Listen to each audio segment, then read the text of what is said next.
Hi friends, ഞാനിന്നിവിടെ ഉണ്ടാക്കാൻ പോകുന്നത് ചോറിൻ്റെ കൂടെ കഴിക്കാൻ പറ്റിയ നല്ല രുചിയുള്ള സോയ മഷ്റൂം പെപ്പർ ഫ്രൈ ആണ്. ഞാനിവിടെ എടുത്തിരിക്കുന്നത് 4 കൈപ്പിടി സോയ ചങ്ക്സ് ആണ്. തിളച്ച വെള്ളം ഇതിലേക്ക് ഒഴിച്ച് 5 മിനിറ്റ് മൂടി വെച്ച ശേഷം കഴുകി വൃത്തിയാക്കി എടുക്കാം. ഇനി ഇതിലേക്ക് വേണ്ടത് 2 മീഡിയം സൈസ് സവാള, ചെറിയ കഷ്ണം ഇഞ്ചി, 2 പച്ചമുളക്, 8 അല്ലി വെളുത്തുള്ളി ചെറുതായി മുറിച്ചത്, 1 കൈപ്പിടി മഷ്റൂം, 1 തക്കാളി, മീഡിയം സൈസ് വലുപ്പമുള്ള ഉരുളക്കിഴങ്ങ്. കൂടെ തന്നെ വറുത്ത് പൊടിക്കാൻ ആവശ്യമുള്ളത് 1 ടേബിൾ സ്പൂൺ പെരുംജീരകം, 3/4 ടേബിൾ സ്പൂൺ നല്ല ജീരകം, 2 ടേബിൾ സ്പൂൺ കുരുമുളക്. ചൂടായി വരുന്ന പാനിലേക്ക് എണ്ണയില്ലാതെ ഇതെല്ലാം ഇട്ട് ലോ ഫ്ലെയിമിലാക്കി ചുവന്ന് വരുന്നത് വരെ വറുത്തെടുക്കാം. ചൂടാറിയ ശേഷം ഇതെല്ലാം നല്ലവണ്ണം പൊടിച്ചെടുക്കണം.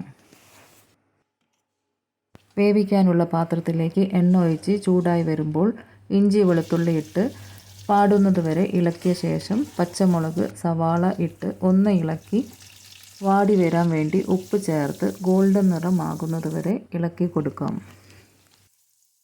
സവാള ഇവിടെ ഗോൾഡൻ നിറമായി വന്നിട്ടുണ്ട്.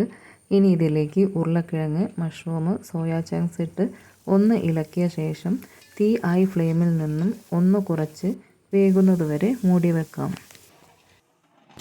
വെള്ളമെല്ലാം കുറഞ്ഞു വന്നിട്ടുണ്ട്. ഇനി ഇതിലേക്ക് തക്കാളി ഇട്ട് ഒന്ന് ഇളക്കിയ ശേഷം 1/2 ടീസ്പൂൺ മഞ്ഞൾപ്പൊടി ഇട്ട് എല്ലാം യോജിപ്പിച്ച ശേഷം 1/2 ഗ്ലാസ് ചൂടുവെള്ളം ഒഴിച്ച് ഉപ്പ് പോരെങ്കിൽ ഉപ്പ് ചേർത്ത് എല്ലാം ഒന്ന് ഇളക്കി യോജിപ്പിച്ചെടുക്കാം. കൂടെ തന്നെ 2 ടീസ്പൂൺ മല്ലിപ്പൊടി ഇട്ട് ഒന്ന് ഇളക്കിയ ശേഷം പൊടിച്ച് വെച്ച മസാലപ്പൊടി 2.5 ടീസ്പൂൺ എല്ലാം ഇട്ട് ഇതിൻ്റെ പച്ചമണം മാറുന്നത് വരെ ഒന്ന് ഇളക്കി കൊടുക്കാം. അവസാനമായി മല്ലിച്ചപ്പ് ഇട്ട് ഒന്ന് ഇളക്കിയ ശേഷം എടുക്കാവുന്നതാണ്. തക്കാളി ഇട്ട് മുതൽ തീ കുറച്ച് തന്നെ വെക്കണം. എല്ലാം യോജിപ്പിച്ച് കുഴഞ്ഞതുപോലെ ആകുമ്പോൾ എടുക്കാവുന്നതാണ്. ചോറ്, പുട്ട്, അപ്പം എന്നിവയുടെ കൂടെ സൈഡ് ഡിഷായിട്ട് കഴിക്കാൻ നല്ല രുചിയുള്ളതാണ്. ഒന്നുണ്ടാക്കി നോക്കണേ. കൂടെ തന്നെ ഷെയറും സപ്പോർട്ടും തരണേ. പുതിയൊരു റെസിപ്പി ആയിട്ട് വരുന്നത് വരെ നന്ദി, നമസ്കാരം.